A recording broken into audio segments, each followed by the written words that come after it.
तो conic section में देखें आपके पास ना, ये आपके पास एक राइट सर्कुलर कोन है। ठीक है, ये आपके पास एक्सेस होता है। इस एक्सेस से ना, ये आपके पास जो लाइन आ रही है ना, इसको वर्टेक्स एंगल कहते हैं। ठीक है, एक एंगल बन रहा है डिफरेंट एंगल से, कोई भी एंगल हो सकता है वो। इसको जब रोटेट करेंगे तो आपके पास जो शेप बनेगी वो कॉनिक होगी, जिसको राइट सर्कुलर कोन कहते हैं, जिसका दो साइड्स होते हैं। ठीक है, इसको क्या कहते हैं, वर्टेक्स, क्योंकि इस पॉइंट से ये स्टार्ट हो रहा है।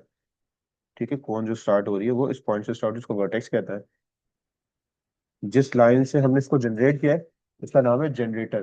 ठीक है, जनरेटर मतलब जिससे ये पूरी कंस्ट्रक्ट हुई है। और सेंटर वाली लाइन को मैंने बताया था, वैसे भी एक्सेस होती है। ठीक है, तो ये आपके पास कंप्लीट एक कोन है, जो उसका ऊपर का बैक साइड, नीचे का हिस्सा और ऊपर का हिस्सा सेम होता है। ठीक है, अब जरा देखें, यहाँ से जो इसका एंगल बन रहा है, ये राइट एंगल बनता है, इस वजह से इसको राइट सर्कुलर कोन कहते हैं। ठीक है, एक्सेस से जो एंगल बन रहा होता है राइट सर्कुलर कोन होता है।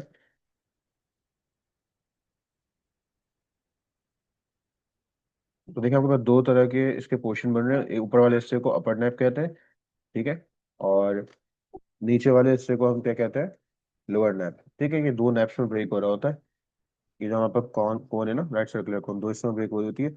हमने डिस्कस किया, अब ये वर्टेक्स से जो एंगल बन रहा है ना बेसिकली, ये वर्टेक्स एंगल कहलाता है। ठीक है, वर्टेक्स सेंटर पॉइंट को कहते हैं। अब कॉनिक सेक्शन की मजीद डिटेल देखते हैं। ठीक है, ये आपके पास राइट सर्कुलर कौन हमने डिस्कस कर लिया। अब एक प्लेन है जो डिफरेंट डिफरेंट एंगल से इसको कट कर रहा होगा। आपके आपके पास जो कौन है ना, उसको डिफरेंट डिफरेंट एंगल से कट कर रहा होगा।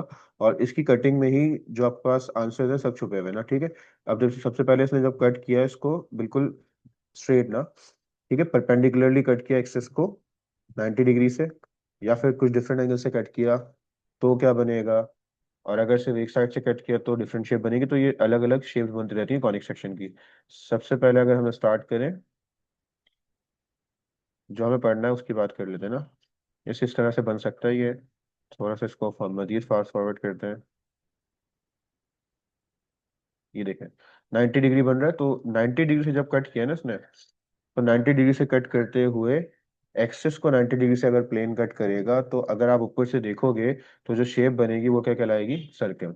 ठीक है, और यही हमारा टॉपिक है जो हमें स्टार्ट करना है। अब बाकी के थोड़ा सा डिस्कस कर लेते हैं, फिर आएंगे। पैराबोला क्या होता है।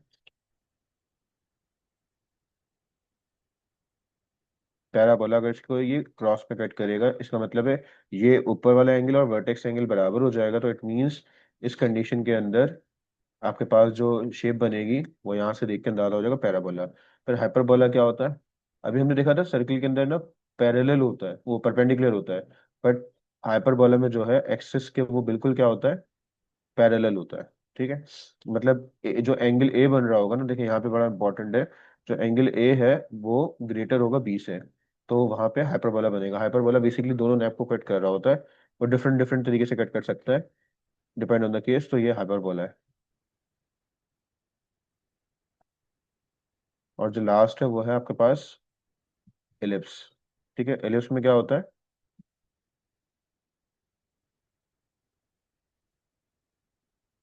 ठीक है, एलिप्स में भी वो जिस तरह सर्कल को कट करता है उसी तरह से कट कर रहा होता है, बस आपके पास वो फिर वो एलिप्स कहलाता है।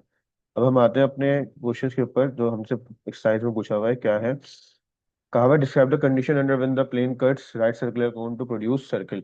सर्कल का प्रोड्यूस होगा, सर्कल आपके पास जब प्रोड्यूस होगा जब आपके पास परपेंडिकुलर होगा एक्सिस से। पैराबोला जब होगा जब आपके पास एंगल ए और बी इक्वल हो जाएंगे। एलिप्स क्या होगा, जिसमें आपके पास कोन जो कट हो रहा होगा विद डिफरेंट एंगल, एक्सिस पे जो एंगल होगा वो लेस देन 90 डिग्री बन रहा होगा। ठीक है, और हाइपरबोला में आपने देखा था एंगल ए ग्रेटर हो जाता है बी से। और डीजनरेटेड कॉनिक क्या होता है, ये बड़ा इंपॉर्टेंट है, उस पर मैंने शायद डिस्कस नहीं किया। आपके पास जो कोन है ना, अगर आपको मैं चलो यहाँ पे बना भी देता हूँ, बल्कि दिखा देता हूँ आपको कोन। कोन में आपके पास डीजनरेटेड कॉनिक कब बनेगा, वो एक चीज क्लियर कर लेते हैं।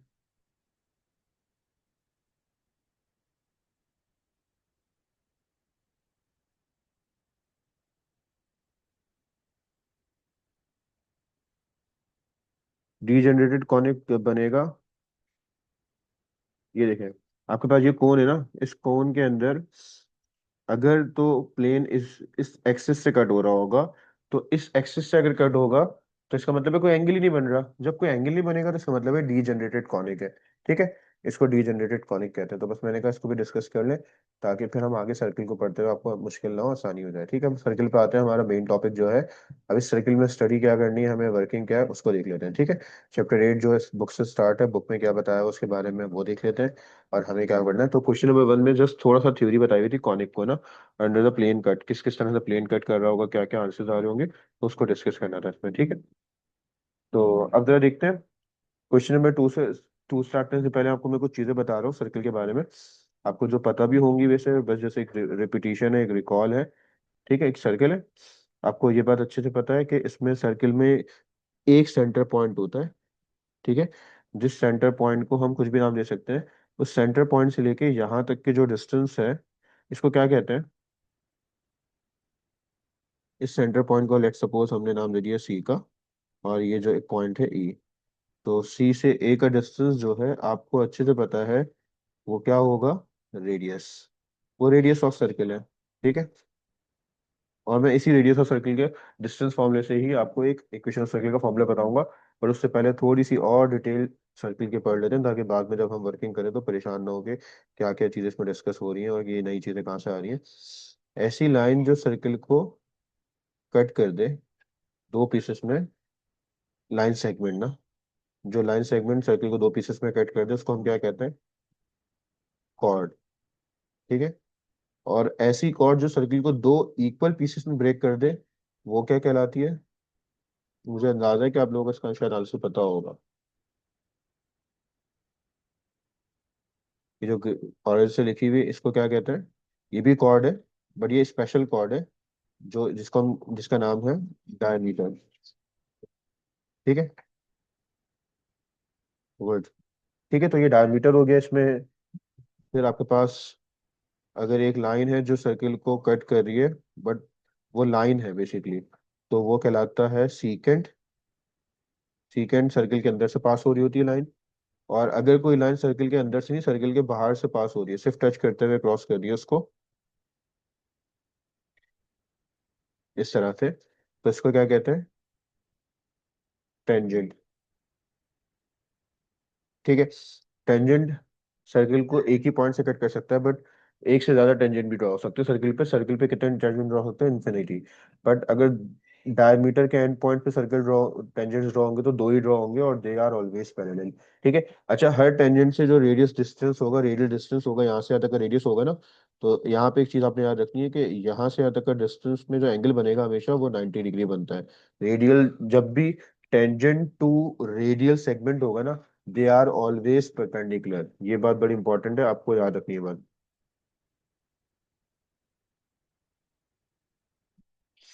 ठीक है, आगे बढ़ते हैं, इसमें एक चीज और डिस्कस कर लेते हैं ताकि फिर हम स्टार्ट कर सकें वर्किंग में इसकी।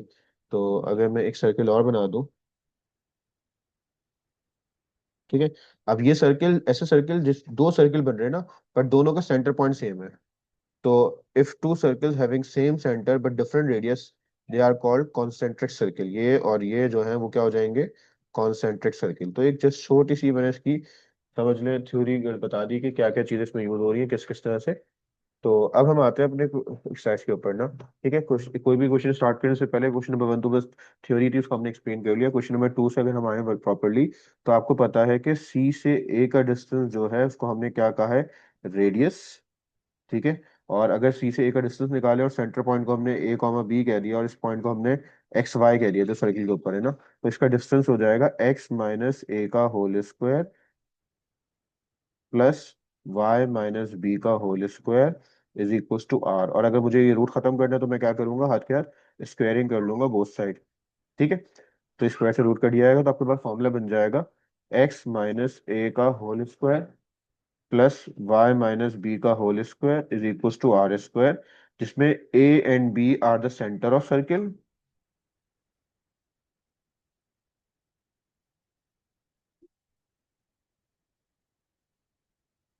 ठीक है, और एक्स वाई जो है वो बेसिकली पॉइंट से जो सर्किल के ऊपर है, एक्स वाई कौन से पॉइंट से, x y are the point.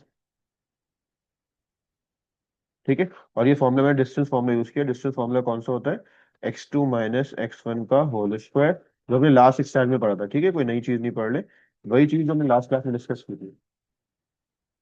ठीक है,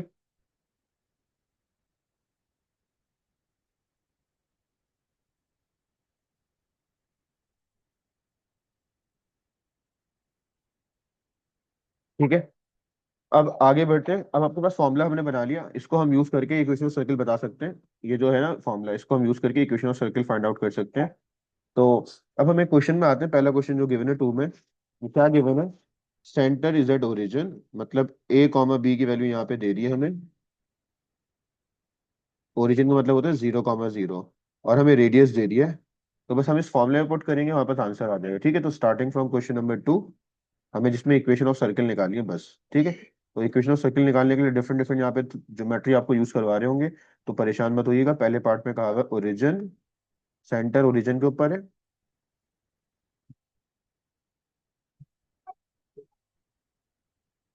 सेंटर कहाँ पे? ओरिजिन पे। Centre at origin, and radius जो है 5√2 यूनिट्स है। ठीक है, तो सेंटर पता चल गया हमें और रेडियस पता चल गया। तो हम एक काम करेंगे, हमारे पास फॉर्मूला जो है, हमें पता है ए और बी की वैल्यू हमारे पास क्या है, 0,0, और हमें आर की वैल्यू पता है। तो हम बस फॉर्मूले में पुट करेंगे x-0 का होल स्क्वायर, y-0 का होल स्क्वायर, और आर की जगह आ गया 5√2 इसका भी होल स्क्वायर। ठीक है, तो x-0 का स्क्वायर तो एक्स स्क्वायर हो जाएगा, y-0 का स्क्वायर वाई स्क्वायर हो जाएगा, और 5√2 का स्क्वायर 50 हो जाएगा, जो प्लस के इधर आके -50 हो जाएगा। And this is our required equation of circle. बस ये इतना सा क्वेश्चन है। ठीक है, तो आगे बढ़ते हैं। ठीक है, चीजों को सिंपल सिंपल सी चीजें। क्वेश्चन नंबर पार्ट 2 में क्या, सेंटर आपको चेंज कर दिया है, इसमें आपको ए और बी की वैल्यू थोड़ी सी चेंज कर दी है, और रेडियस 6 दे दी है, तो ये तो आप कर लोगे। ठीक है, आगे पार्ट नंबर 3 पे आते हैं, थोड़ा सा चेंज वहां पे आ रहा है। पार्ट नंबर 3 में क्या कहा हुआ है, 2,-3 -4,7 are the end of its diameter. ये जो है बेसिकली डायमीटर्स के एंड है। एक सर्कल बना लेते हैं। ठीक है, फिर काम समझ में आ जाएगा। डायमीटर के एंड से तो इसका मतलब है एक कॉर्नर पे और दूसरे कॉर्नर पे होगा। तो लेट सपोज हमें ए और बी गिवन है, वो इस तरह की एक लाइन है जो सेंटर से पास हो रही है। ठीक है, और इसको हमने सेंटर ऑफ सर्किल कहा हुआ है सी। हमें सेंटर ऑफ सर्किल के बारे में नहीं पता। अब हमें पार्ट 3 के अंदर ये बात पता है कि ए क्या है, मतलब एन पॉइंट्स पता है, 2-3 है ये पॉइंट, और -4,7 है। ठीक है, अब हमें इसका मिड पॉइंट निकालना पड़ेगा, क्योंकि हमें सेंटर ऑफ सर्किल लाजमी चाहिए इक्वेशन के लिए। ए और बी के बगैर काम नहीं चलेगा, और रेडियस भी नहीं पता। ठीक है, तो आप एक काम कर लो, आपके पास दो ऑप्शन है। आप यहाँ से डायमीटर निकाल लो, डायमीटर मतलब ए से बी का डिस्टेंस, और उसको डिवाइड बाय 2 कर लो, तो रेडियस आ जाएगा। रेडियस कैसे आता है, डिवाइड डायमीटर को डिवाइड बाय 2 कर दो तो इससे रेडियस आ जाएगा। बट हमें सेंटर ऑफ सर्किल भी चाहिए। ठीक है, सेंटर ऑफ सर्किल निकालने के लिए क्या करेंगे, ए और बी का मिड पॉइंट लिख देंगे, C is the mid point of A B. तो यहाँ पर दोनों चीज आएंगे, इसके बाद इक्वेशन ऑफ सर्किल निकालेंगे। ऑब्वियस सी बात है, छोटा सा काम तो हमें करने को देंगे, इतना छोटा काम तो नहीं देंगे कि डायरेक्टली पॉइंट कर दो और आंसर आ जाए। C is the mid point of circle, जो ए बी के बीच में आएगा। तो आप चाहे मिड पॉइंट का फॉर्मूला यूज कर लो। मिड पॉइंट का फॉर्मूला क्या होता है, मिड पॉइंट का फॉर्मूला है, हम सी को ए कॉमा बी कहते हैं, और मिड पॉइंट का फॉर्मूला होता है x1 + x2 डिवाइडेड बाई 2, और y1 + y2 डिवाइडेड बाय 2। ठीक है, और अगर हम इस पे वर्किंग करें, x1 और y1 की वैल्यू पुट करना स्टार्ट करें, तो ये हो जाएगा 2-4/2, और -3 + 7/2। ठीक है, तो ये हो जाएगा -2/2, तो ये हो जाएगा -1, और ये हो जाएगा 4/2 विच इज 2। तो सेंटर ऑफ सर्किल जिसको हम सी कह रहे हैं, वो हमारे पास आंसर आ गया है ए कॉमा बी का, वो है -1,2। ए भी आ गया। अब रेडियस निकालना है हमें, तो रेडियस निकालने का तरीकेकार दो है। अब मेरी बात को थोड़ा गौर से सुनिएगा। अगर आप सी से यहाँ से यहाँ तक का डिस्टेंस निकालेंगे जब भी, और सी से ए तक का डिस्टेंस निकालेंगे जब भी रेडियस है, तीन तरीके हो गए। एक तो ये कि हम ए से बी का डिस्टेंस निकालें डायरेक्टली और डिवाइड बाय 2 कर दें, तो वो भी रेडियस है। अगर हम सी से बी निकालेंगे डिस्टेंस, वो भी रेडियस है, और सी से ए डिस्टेंस निकालेंगे, वो भी रेडियस है। तो ये चॉइस आपकी है, बट मैं अभी जो लिख चुका हूँ उसी पे वर्किंग कर रहा हूँ। ठीक है, तो कुछ डिफरेंट नहीं, मैं कुछ डिफरेंट नहीं कर रहा। मैं चाह रहा हूँ ए और बी हमने पहले से डिस्टिंग्विश किया हुआ है कि इसको अगर मैं x1 और y1 कह रहा हूँ, तो ये x2 और y2 हो जाएगा। तो सिंपली इनका डिस्टेंस निकाल लेता हूँ मैं, और डिवाइड बाय 2 कर दूंगा। ठीक है, ए बी को डिस्टेंस को डिवाइड बाय 2 कर दूंगा, तो डिस्टेंस का फॉर्मूला पता है आपको, x2 - x1 का होल स्क्वायर, y2 - y1 का होल स्क्वायर। तो x2 की वैल्यू मैंने -4 कंसिडर की हुई है, फॉर्मूले का माइनस, और x1 की वैल्यू 2 है, होल स्क्वायर। y2 में आपके पास y2 की वैल्यू जो है वो 7 है, और y1 की वैल्यू -3 और फॉर्मूले का -+3 का होल स्क्वायर डिवाइड बाय 2। इसको आप डायरेक्टली कैलकुलेटर में सिंप्लीफाई कर लो चाहो तो, वरना स्टेप बाय स्टेप कर लो। -4 -2 -6 होता है, -6 का स्क्वायर 36 होगा, 36 और 7 + 3 10 होता है, तो 10 का स्क्वायर 100 होता है, 136। 136 को स्क्वायर रूट निकालें तो आपके पास क्या आता है, मैं देख लेता हूँ। 136 का स्क्वायर रूट निकालें तो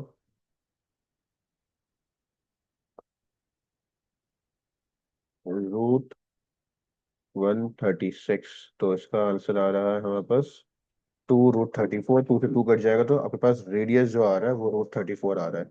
इसके बाद आपके पास रेडियस भी आ चुका है, सेंटर भी आ चुका है, तो हम यूज कर लेंगे formula for equation of circle, हम यूज करेंगे।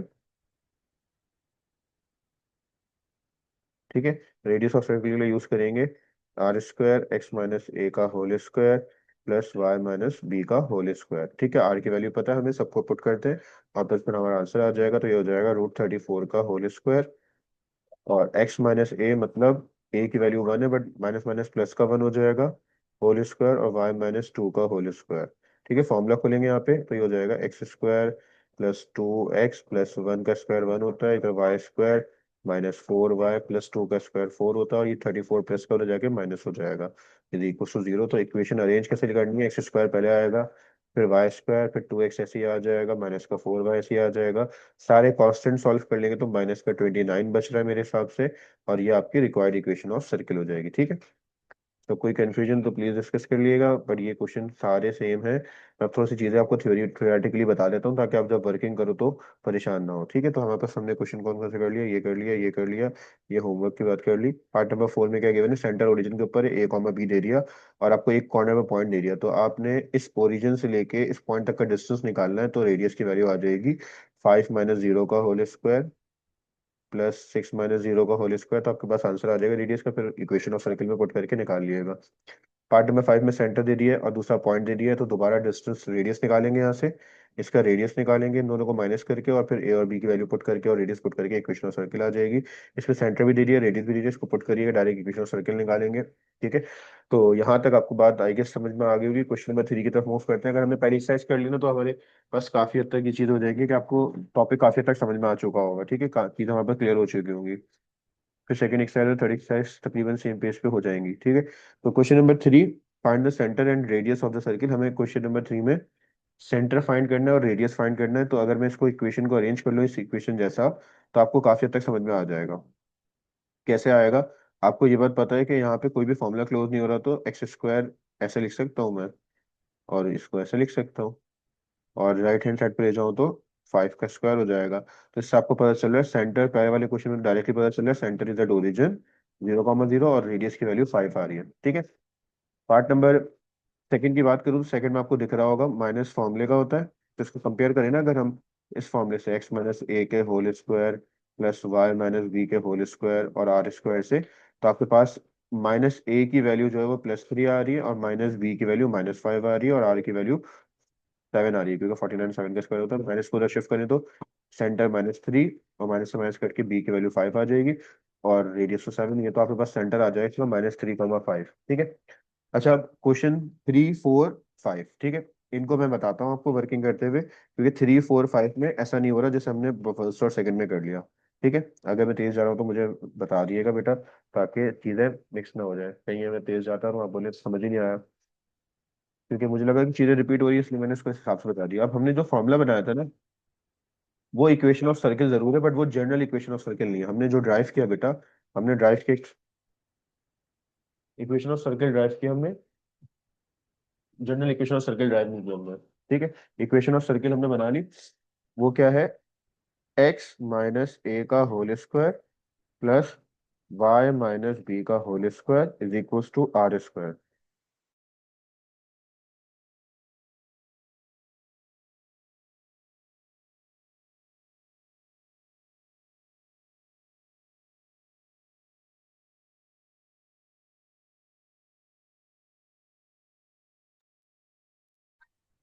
अब इसको अगर हम इक्वेशन ऑफ सर्किल को कन्वर्ट करें जनरल इक्वेशन ऑफ सर्किल में, तो क्या होगा और कैसे होगा, जरा वो देख लेते हैं, ताकि मैं आपको आगे के क्वेश्चंस में आसानी दे सकूं। अच्छा, जो जनरल इक्वेशन ऑफ सर्किल है ना, वो बड़ी इंपॉर्टेंट है, क्योंकि उसी से आपके पास सारे फॉर्मुला बन रहे होते हैं। अभी हमने जो क्वेश्चन सॉल्व किया उसको भी आप गौर करो तो x² आ रहा है, y² आ रहा है, फिर एक्स की वैल्यू, फिर वाई की वैल्यू, फिर कांस्टेंट। तो इसी फॉर्म में हर इक्वेशन ऑफ सर्किल को इसी फॉर्म में देखा जाता है, ठीक है। तो हम इसको थोड़ा ओपन करने की कोशिश करते हैं, थोड़ी सी डेरिवेशन के साथ हम वर्किंग करा रहा हूँ। फॉर्मूला खुलेगा तो ये हो जाएगा X square minus 2 ax plus A square, formula खुल गया। फिर दोबारा फॉर्मूला खुलेंगे Y square minus 2by plus B square, और प्लस का फिलहाल फिलहाल आर स्क्वायर में लिख दिया, ठीक है। अरेंज करके लिखे तो एक्स स्क्वायर पहले लिखते हैं अरेंजमेंट में, वाई स्क्वायर फिर -2ax -2by, फिर बचा क्या A square B square minus R square. अब आपके पास तो सब कुछ ठीक है, बट ये दो नेगेटिव वैल्यू जो आ रही है ना, ये मसला है। तो हम सेंटर सेंटर ऑफ सर्किल आपको पता है क्या होता है? सेंटर ऑफ सर्किल क्या होता है हमारे पास? a, b। इसको हम रिप्लेस कर रहे हैं बुक के हिसाब से -g - f से, ताकि ये नेगेटिव खत्म हो जाए, ठीक है। तो अब देखो इक्वेशन ऑफ सर्किल में थोड़ी सी चेंजेस आ रही है। एक्स स्क्वायर ऐसे ही है, वाई स्क्वायर ऐसे ही है, -2 एज इट इज लिखा, a की जगह चेंज करेंगे, 2 ऐसे ही, b की जगह चेंज, और इस a की जगह दोबारा चेंज, b की जगह दोबारा चेंज, -r स्क्वायर, ठीक है। तो ये कुछ इस तरह से हो जाएगा। हमने बताया कि a की जगह हम -g पुट कर रहे हैं और b की जगह -f, -g - f। तो हमारी इक्वेशन ऑफ सर्किल क्या हो जाएगी? X square y square minus minus plus 2gx minus minus plus 2fy। तो जो नेगेटिव आ रहा था वो पॉजिटिव हो गया, माइनस का G square positive G square ही रहेगा, माइनस का F square positive F square ही रहेगा, माइनस का आर स्क्वायर। सब कुछ ठीक है, बस कांस्टेंट वैल्यू बहुत ज्यादा आ रही है, ये तीन वैल्यूज ना बहुत ज्यादा यूज हो रही है। मतलब है तो ये कांस्टेंट, इसमें एक्स वाई नहीं होता, तो इसको हम क्या कर लेते हैं, एक कांस्टेंट के बराबर लेट कर लेते हैं, जो आगे जाके भी कई जगह यूज होगा। तो आपको याद रखना है कि हमने एक सी कांस्टेंट जो है वो बराबर लेट किया है किसके? G square plus F square minus R square के। तो बस ये याद रखना है कि हमारे पास ये हमने क्यों इस्तेमाल किया, क्योंकि हमें इसकी जरूरत पड़ेगी आगे। तो आपकी equation general equation of circle क्या बन जाएगी? अब जरा देखिए, ये है जनरल इक्वेशन ऑफ सर्किल जो हमने छोटी सी वर्किंग के साथ ड्राइव किया है, ठीक है। इसमें g - f सेंटर है। ये बात भी बड़ी इंपॉर्टेंट है, कोट करके याद करके रखिएगा। Centre of circle is not only A और बी, बट अगर जनरल इक्वेशन ऑफ सर्किल की बात करें, उसमें से जो हम सेंटर को पिक आउट करेंगे वो -g - f होगा, ठीक है। तो सेंटर ऑफ, अब हमारे पास इक्वेशन ऑफ सर्किल लिख लेते हैं, वो क्या बनी? X square plus y square plus 2gx plus 2fy और plus c। This is the required general equation of circle, ठीक है।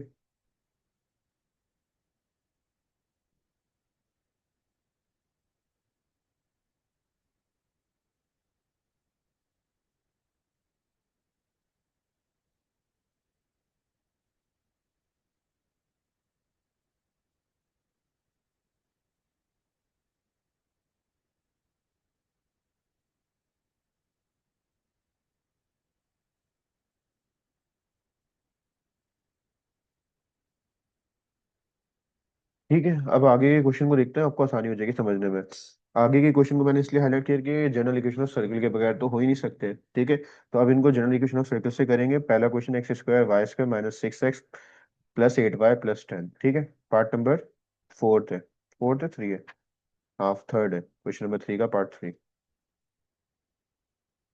थ्री का पार्ट थ्री, इसमें हमें गिवन है, हमें सेंटर ऑफ सर्किल और रेडियस निकालना है। एक्स स्क्वायर वाई स्क्वायर पता है इसमें, और 6x से माइनस का, और प्लस का 8y,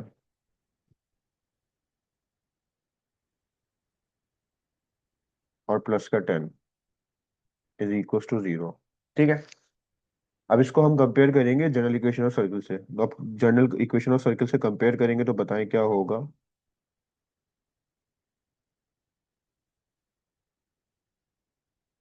general equation of circle से कंपेयर करेंगे तो एक्स स्क्वायर यहाँ भी है, यहाँ भी है, वाई स्क्वायर यहाँ भी है, यहाँ भी है। 2gx किसके बराबर आ रहा है? 2gx बराबर आ रहा है -6x से, और 2fy बराबर आ रहा है प्लस के 8y से, और जो c है वो बराबर आ रहा है 10 के, ठीक है। तो आपको पता है centre of circle is -g - f, तो यहाँ से 2 × 2 2 × 3 = 6, एक्स एक्स कटेगा तो g की वैल्यू हमारे पास आ रही है -3, और 2 × 2 2 4 = 8, वाई से वाई कटा तो f की वैल्यू आ रही है 4।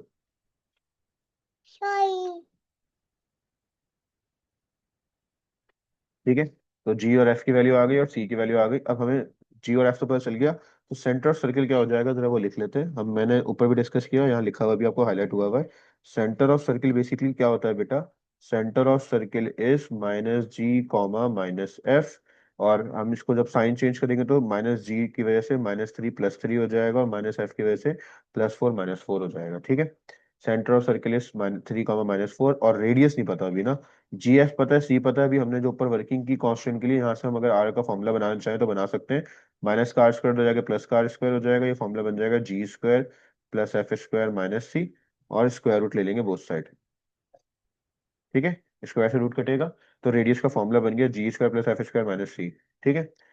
तो आर बराबर हो जाएगा √G² + f² - c। अब सवाल हमारे दिमाग में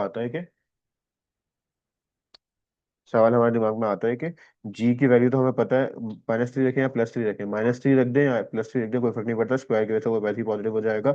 हाँ, सी के अलबत्ता जो वैल्यू आए वही लिखिएगा।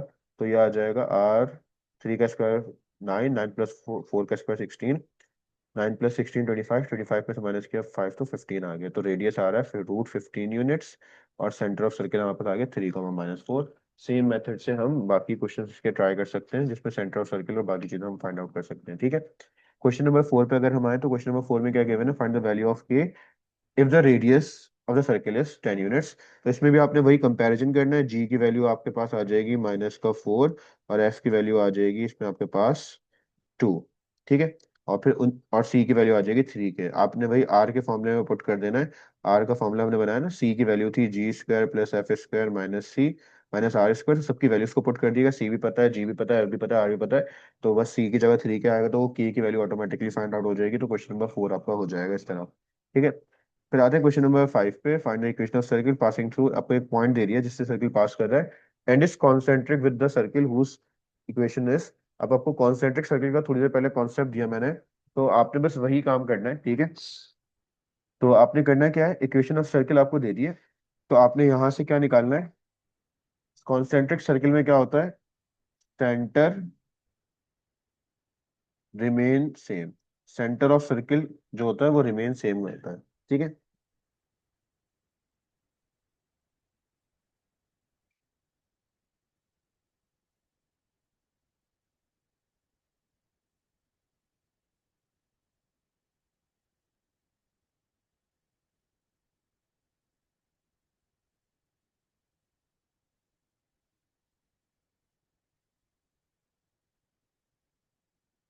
ठीक है, तो अगर आप इसको समझ गए तो ठीक है, नहीं समझे तो मुझे एक दफा इन्फॉर्म कर दें ताकि फिर मैं करा दूं उसको। जब तक मैं क्वेश्चन नंबर 6 और 7 को एक्सप्लेन करता हूँ। 6 में क्या गिवन है, एक्स की वैल्यू गिवन है, वाई की वैल्यू गिवन है, और बता दी show that circle centre at origin. Origin से पास कर रहा है तो आपने रेडियस निकालना है कि वो ए के बराबर आ रहा है या नहीं आ रहा। तो आपको पता है कि इक्वेशन जो होती है, रेडियस का फॉर्मूला होता है R² = x - a का होल स्क्वायर +y - b का होल स्क्वायर। आपको अब इसकी वैल्यू भी दे दी है। एक्स की जगह एक्स की वैल्यू, बी वाई की जगह वाई की वैल्यू, और ए तो जीरो है, बी भी जीरो है, वो पुट करके सॉल्व करेंगे स्क्वायर रूट लेके।